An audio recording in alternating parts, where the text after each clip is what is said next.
the bridegroom, everybody. Hey, I know y'all probably noticed that I have a new mic stand. Hey, we're trying, like I said, I'm trying to upgrade all of this. I'm hoping that this will provide a better sound for all of you guys.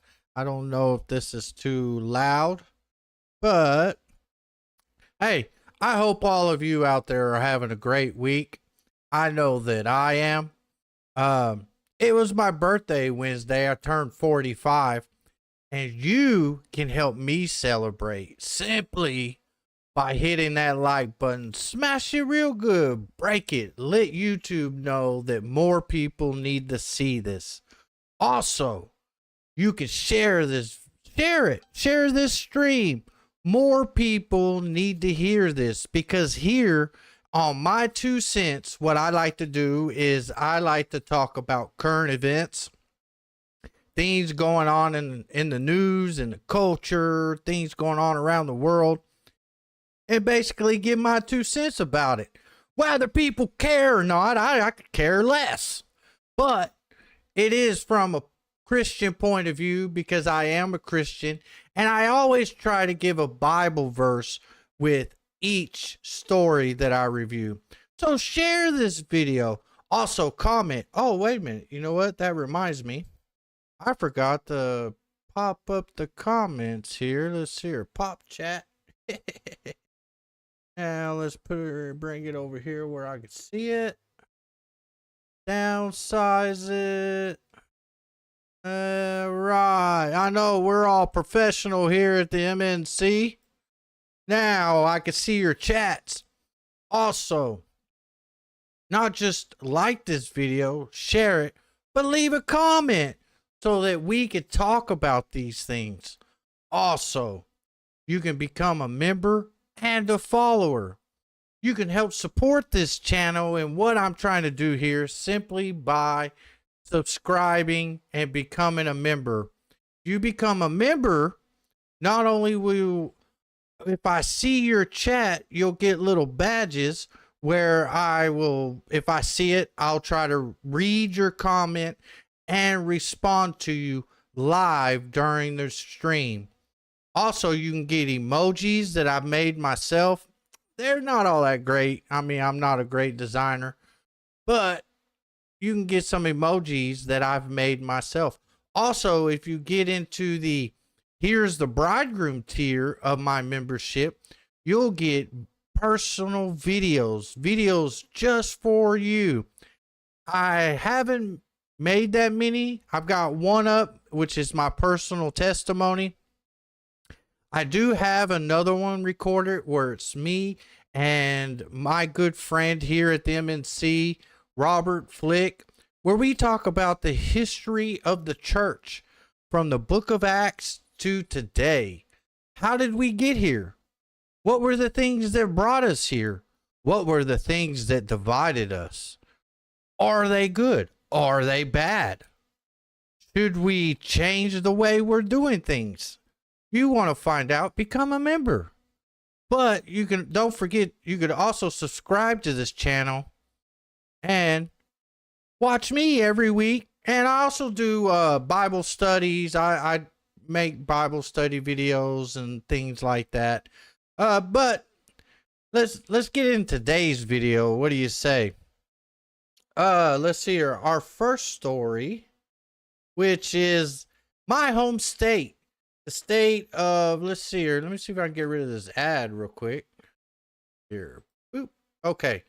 My home state of Texas. For those out there of you that don't know. Oh, wait. I forgot. It is my birthday. So you can give me a great present by doing all those things like liking, subscribing, and becoming a member. But I did have a great week. Before we get too deep into all this, I had a great week because not only Saturday, even though my birthday was on Wednesday, we celebrated Saturday, which was 2 days ago. We drove up to the border of Oklahoma to this great catfish place called Huck's. Great catfish there. If you're ever around the Denison area of Texas, You guys should stop in there and try the catfish. Oh man, is it good? You know what I mean? Anyways, but when I got there, I'm walking across the parking lot, and you know what? I look down and I see what looks like $100 bill. At first, hold on. I thought it was like one of these. You know, I have these little Christian tracks. See here, that kind of looks like money. I kind of thought it was one of these, but I picked it up and looked at it, and no, it was a actual $100 bill. So that was a great gift. Also, Saturday, my daughter, Celia, got engaged. Her boyfriend popped the question. Yeah, now, you know, it's good when you like the guy.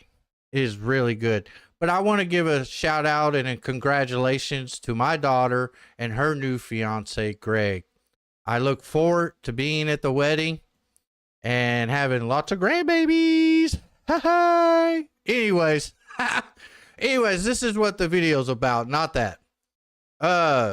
Texas measles outbreak expected to last for months, though vaccinations are up from last year. You know, like I said, this is my home state, and pretty much the story is that this guy traveled somewhere, I forget where. I didn't even really read this. I just Googled because this is something that I wanted to talk about. But anyways, this guy travels outside the state. I've been hearing a lot about it on the news because this is more of a local story.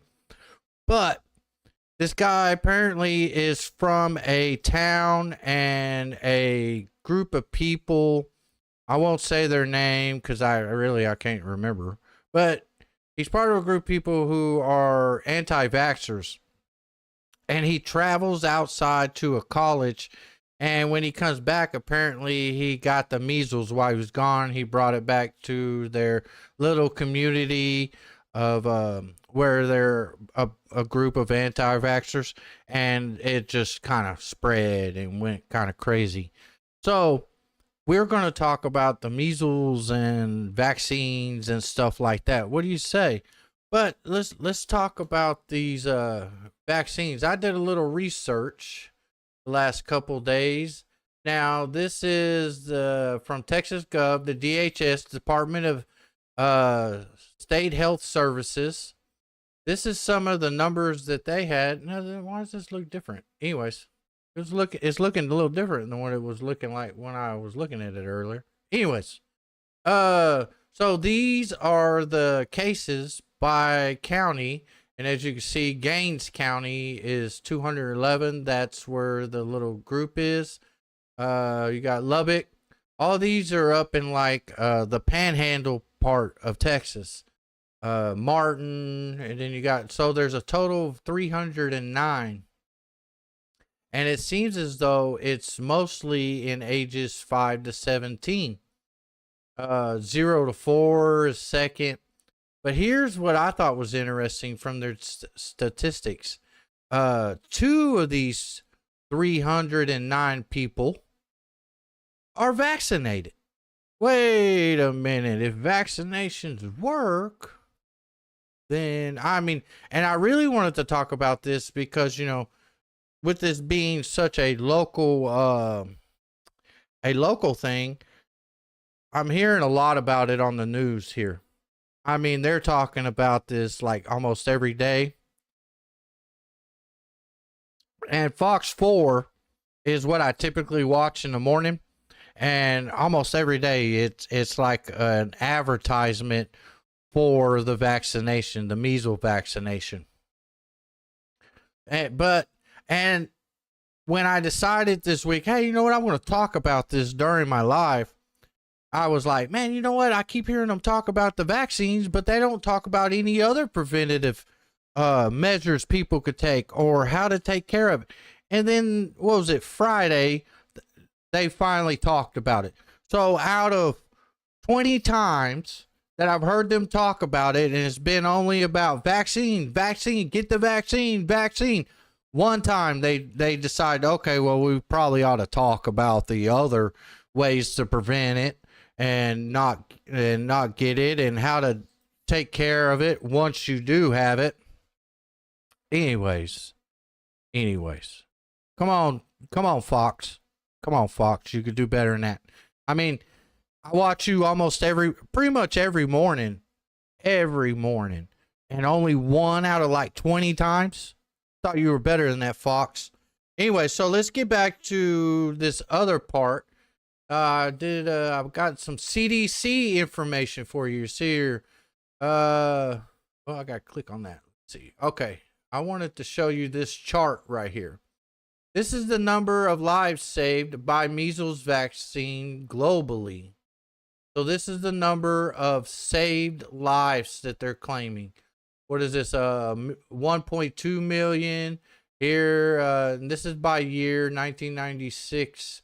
Now, I don't know how they're classifying it as lives saved. I mean, is this people that's gotten the vaccines? 80% decrease, 21.1 million deaths prevented.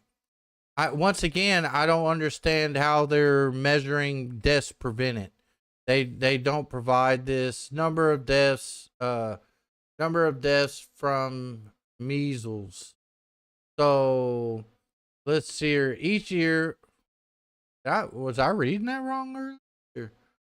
Number of deaths from measles. So is this worldwide, or is it? Yeah, globally. Okay. So we go down, and I know that it says somewhere 1963 the vaccine was developed. Each year, measles cases caused an estimated 3 to 4 million cases. So are we saying that almost half of these were deaths? I mean, I don't think. See, look, and then right here it says, let's see here, 48,000 hospitalized, 1,000 cases with some brain. I'm not even going to try to read that word. It just means brain swelling. And then 400 to 500 deaths. So I don't know what time span this is. I'm assuming it's a year. So I don't know. I mean, maybe y'all, I'd love to have y'all comment. Maybe y'all can help me do the math here. Honestly, this is probably my fault for kind of just jumping out here and doing this real quick. I had a busy week. Like I said, it was my birthday. I had the grandbabies over, so I'm kind of doing this real quick. Let's see here. That's pretty much it. But with all this vaccine talk, I know I kind of have a feeling, this is my feeling, that it's kind of funny after RFK got put in, got confirmed, that now all of a sudden that this measles case, which from what I understand it's kind of like normal to have an outbreak. Now this is kind of a big outbreak, bigger than normal, but you have a kind of a outbreak every year or so. So it's not outside the norm, but they're acting like this is a serious case. And I just don't see it that way.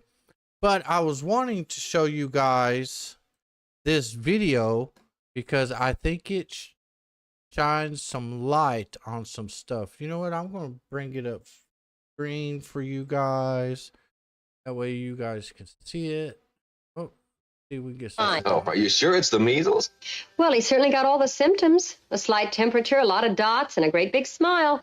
A great big smile. No school for a few days. Say hello to my dotted son for me. Tell him I'll bring him some comic books and I'll see you later, dear. Okay, honey, bye. Boy, this is the life, isn't it? Yeah, if you have to get sick, sure can't beat the measles. That's right. No medicine. Inside or out? Like shots, I mean. Don't even mention shots. Yeah. Measles. Well, all the kids have now had the measles. So have I. Well, I had them years ago. Looks like the Bradys are finished with the measles. Hold it.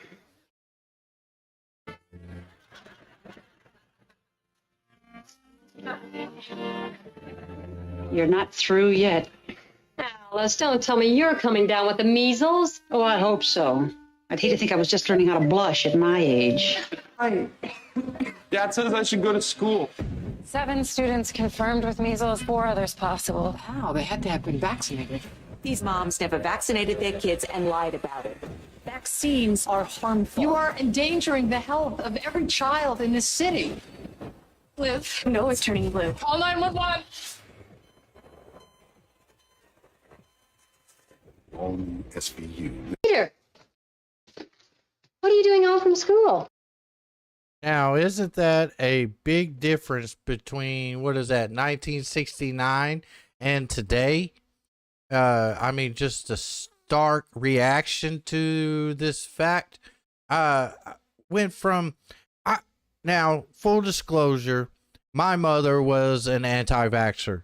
She, that was one of the reasons why me and my sister ended up into a Christian private school. Every year they were trying to, in the public schools, they were trying to force my mother to get us the vaccines. But she would claim, I think it was religious things. Now, also full disclosure, I wasn't like that with my kids. I vaccinated my kids, mostly because I couldn't afford to send my kids to a private school, and I didn't want to put up with the fight. My mom did put up with the fight, but eventually, after having to do it every year, and they just kept bombarding her, she ended up just putting us in private school where she just didn't have to worry about it no more. But I just find it funny because they act like that, and it almost seems like in 1969 they treated it almost like the chicken pox. Because I remember when I was little, my mom took me over to my cousins because they had the chicken pox, and she wanted us to catch the chicken pox. I even remember before we left, she took my arm and was rubbing it all up against my cousin's arm. Was like, "You're gonna get it." Never got it. Never got it. She did the same with my sister. She never got it.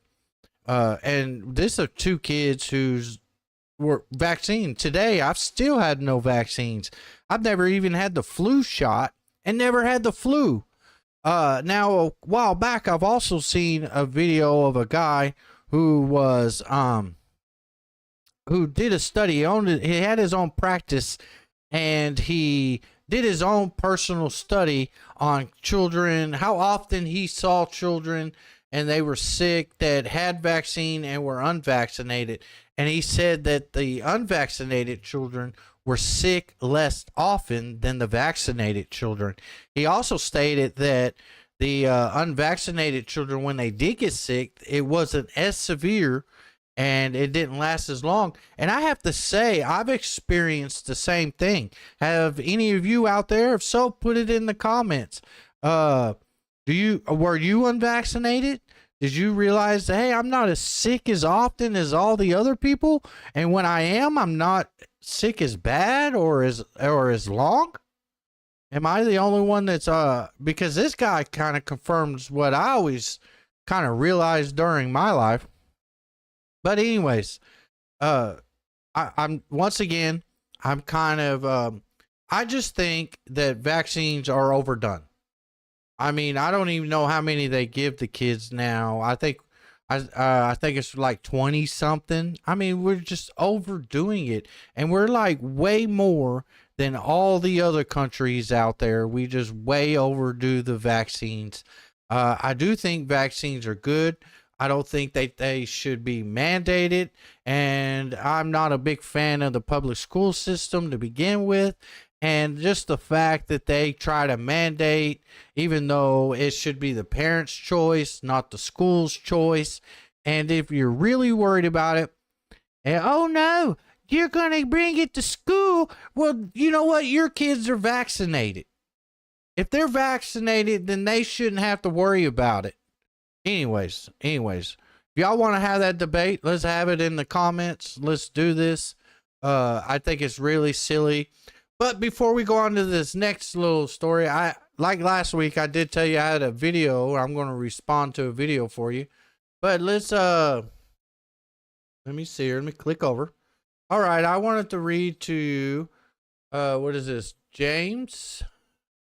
This is James 5. Oh, got to click on it. That's why it ain't rolling down. Okay. James 5, the prayer of faith. Is any one of you suffering? He should pray. Is anyone cheerful? He should sing praises. Is any one of you sick?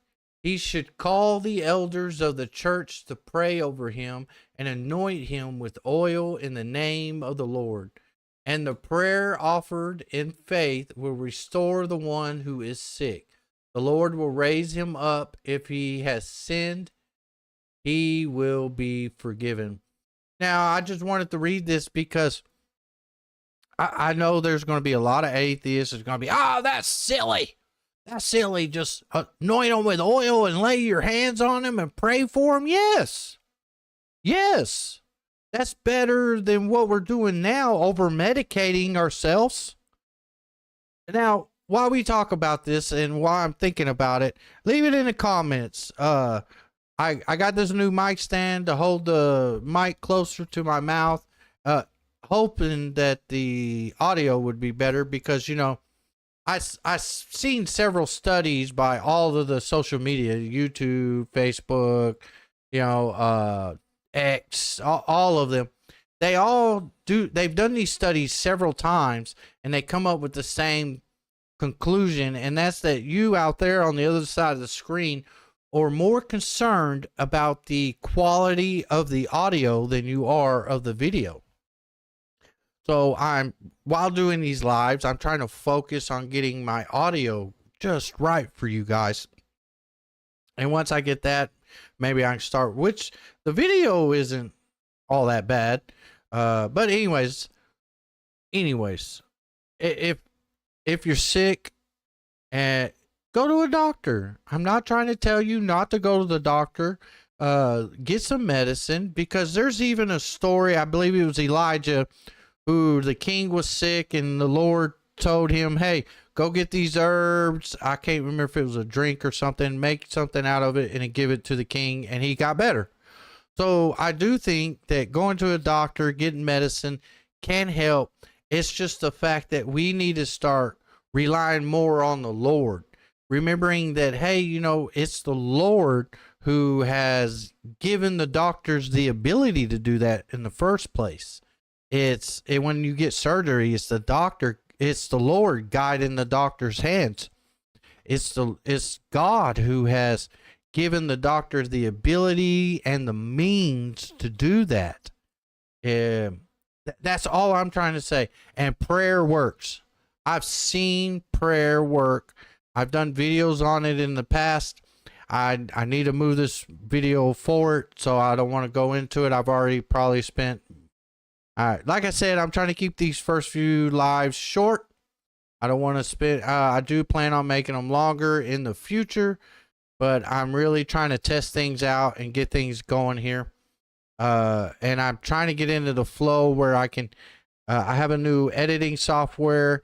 I'm trying to get in the flow where I cut clips and post clips and to draw more people to the lives.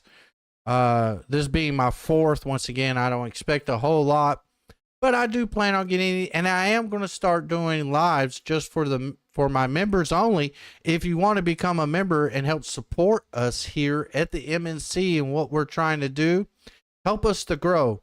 And by the way, I am since I'm kind of getting into this now and I'm starting to get the feel for it, I do plan on here really soon. I've got a new animation software.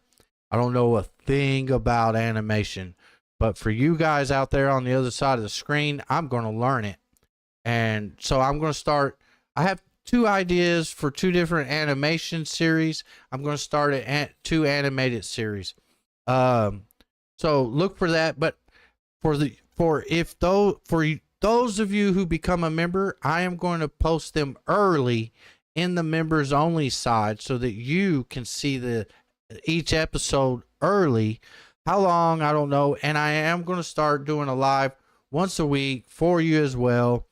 I just trying to decide a day, and I'm probably not going to start doing the lives until I get a member. I don't even have a member yet. So be my first. Be the first member. I really want you as a member. I really need you. I'm playing. But let's go on to this next thing. It is a video from our friend Tim Pool, and I believe that this is his Culture War podcast. I'm not really sure. I think it is. But they're talking with the guy Mike Jones from Inspiring Philosophy. I believe that's his name. It's Mike Jones. Don't quote me on that. I know I've watched him. I watched him on TikTok, and I haven't watched any of his YouTube videos, but he's a good guy. I like him. He does great responses to people who try to criticize the holidays, which I have started a history behind the holidays thing. I've done St. Patrick's Day. I also did Valentine's Day. And I am, right after this, I got some videos to edit, but I am also going to start preparing a history of Easter video for you guys to put that out. So look forward to that. But he does a great job at it. He does a wonderful job at responding to people's criticisms about Christian holidays. That's how I kind of originally came across him. Me and him got into debate on TikTok one time. Hey, I must be important if Mike Jones from Inspiring Philosophy is responding to me over the whole Ark of the Covenant being found by Ron Wyatt. That's who it is. We had a little debate, but it wasn't about the Ark. We were arguing over debating over, I wouldn't say arguing, but we were having a debate over, because Ron Wyatt says he's found the true spot where the Israelites crossed the Red Sea. It's not your traditional site. It's a different site. But anyways, you can go check that out on my TikTok page, and the link to all my social media is in the description below. So you can go check them out and follow me on, let's see here, that's here on YouTube, TikTok, Facebook, Instagram, and I am on X. I need to try to do more on X. I'm not on X too much. But anyways, there's a great part here in this video right here. We're just going to watch a little bit of it. And then because Mike Jones, Tim here asks him a question about what it says here. Asks Inspiring Philosophy why God only makes himself known to certain people. And Mike Jones does give it's a good answer. It's a good answer. I just felt like I wanted to expand on his answer a little bit more, give more Bible behind it and more reasoning behind it. But let's watch this. Let's watch this. They felt a shaking voice come from within their body. And that's why I ask, assuming those stories are true, I don't know if they are. If it is true, why would God only choose some people to say this to? You get your subconscious, you'll have thoughts pop into your head. Sometimes they pop into your entire body, your muscles, everything feels that subconscious message. And then that'll be a booming sound or something, a vision. You'll actually experience the image. Am I the only one hearing like a echo in that? I'm hearing a little bit of an echo. But anyways, I think we have to take into effect is God's omniscience. Maybe he knows for that guy, he needs to do this and it will help save him. Maybe for some people, if he did that, they'd become a fundamentalist preacher and they'd start attacking abortion clinics, for example, this kind of stuff. Are you hearing a voice? Yeah, Michael at the moment. So, I mean, like, maybe God can see all these possible timelines and he knows, I'll do this here, I'll do that there, and that will help. Maybe for some people, he can see in all possible future timelines and go, it doesn't matter if I did that, it would never help. It would just make them worse, depending on their psychology. So God we have to take into a factor when we look at divine hiddenness, the omniscience of God and what he could know. Given this is something philosophers talk about, given his vast knowledge, we can't say that he is not wrong for not doing that for every person, given that kind of knowledge. In the Bible, he's not even omniscient. Like in Genesis 18, he doesn't know what's happening in Sodom. Okay. So Mike Jones does give a great answer there. I'm not faulting it. It was a great answer. This is true. You know, we don't see the whole picture. We see in part. We only see what's in front of us. God is seeing everything. So we can't tell that if God moves or talks or reveals himself, what will happen to this guy? If he'll freak out, thinks he's crazy and go running off and end up in the insane asylum, or if he'll just fall over and I believe in God now and become the world's greatest preacher, we don't know. We don't know, but God does. So he's correct about that. But I wanted to back it up with a little bit of scripture for you guys. So let's go back to here. Now this is, let's see here. Where is it? This is Luke 16. And I wanted the parable of the rich man and Lazarus. There it is. Okay. Right here. Now this is Jesus' parable about Lazarus and the rich man. And the rich man had a good life. Lazarus was a beggar, had sores all over him. The dogs came and licked, and they both passed away. And the rich man goes to Hades, and Lazarus goes to what's called Abraham's bosom, which I've done a historical video about this Abraham's bosom, or what some people call paradise, in other videos if you want to go check out my page for that. But so they're down there, and this is the rich man talking with Abraham down there. And I wanted to read this to you because Abraham says something very important when it comes to this subject right here. It says, but then I beg you, Father, this is the rich man. He said, send Lazarus to my father's house, for I have 5 brothers. Let him warn them so that they will not also end up in this place of torment. But Abraham replied, they have Moses and the prophets. In other words, the Bible. Let your brothers listen to them. And the rich man replies, no, Father Abraham, he said, but if someone is sent to them from the dead, they will repent. Then Abraham said to him, if they do not listen to Moses and the prophets, they will not be persuaded, even if someone raises from the dead. So this is very key when it comes to this subject. If they are not going to, it tells us that if someone can't, if the Bible's not proof enough for you, then if someone raised from the dead, or if God comes and talks to you himself, that's still not going to be enough for you. Because then you're probably going to reason in your own mind and try to say to yourself, oh, it's just, it can't be true. I must be going crazy. I must have ate something and now I'm having delusions, blah, blah, blah. And then you're going to be seeking out psychiatrists to help you out. You know what I mean? So God talking to you personally, coming to you personally, probably would not help you. And like I said, he does talk to some people, probably because like Mike explained there. And this is something people debate about. It is something theologians debate about.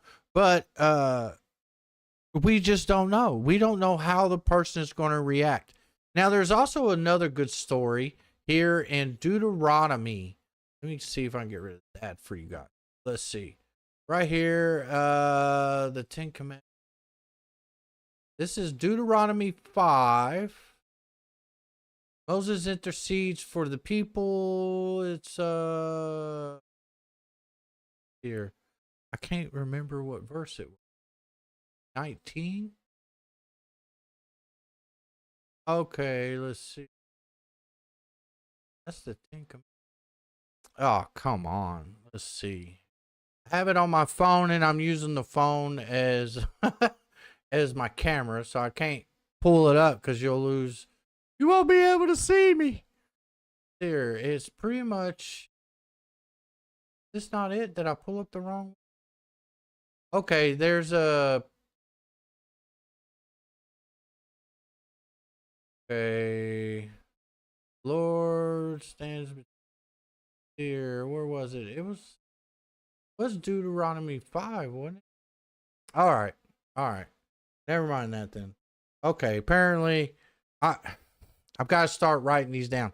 Like I said, I'm new to these lives. Maybe I need to start writing it down, having it in front of me instead of thinking I haven't, pulling it up on my, it's on my phone, but my phone's over here being used as a camera.